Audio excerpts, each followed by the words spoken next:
ગુજરાત યુનિવર્સિટીમાં એનિમેશન કૌભાંડમાં ખુલાસા થઈ રહ્યા છે। નોલેજ પાર્ટનર્સને 3 કરોડથી વધુની રકમ ખોટી રીતે ચૂકવાઈ।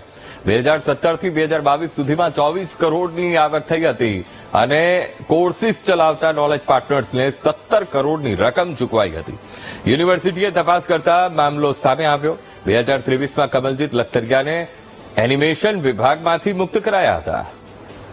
તો આજ મુદ્દે સંવાદદાતા અપૂર્વ ફોનલાઈન પર। અપૂર્વ, ગુજરાત યુનિવર્સિટીમાં એનિમેશન કૌભાંડમાં એક બાદ એક ખુલાસા થઈ રહ્યા છે। અપૂર્વ, જી ચોક્કસથી વાત કરીએ તો ગુજરાત યુનિવર્સિટીમાં વધુ એક કાંડ સામે આવ્યો હતો, જેમાં એનિમેશન ડિપાર્ટમેન્ટમાં 16 કરોડ કરતા પણ વધુની ઉચાપત થઈ હોવાનો ખુલાસો થયો હતો।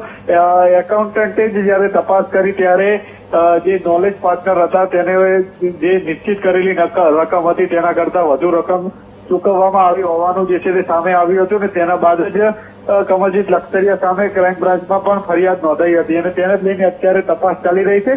જોકે કમલજીત લખતરિયાએ જે ગ્રાન્ટ જે છે તે એનિમેશન ડિપાર્ટને મળવાની હતી, જે રૂપિયા એનિમેશન ડિપાર્ટને મળવાના હતા તે તેમને પોતાના ખાતામાં પણ ટ્રાન્સફર કરાવી દેવા હોવાનો પણ ખુલાસો થયો છે। અત્યારે તપાસ ચાલી રહી છે અને તપાસ દરમિયાન હજુ પણ અનેક ખુલાસા જે છે તે આ કેસમાં થઈ શકે છે। જી બિલકુલ અપૂર્વ, સમગ્ર માહિતી સાથે જોડાવા બદલ આપનો આભાર।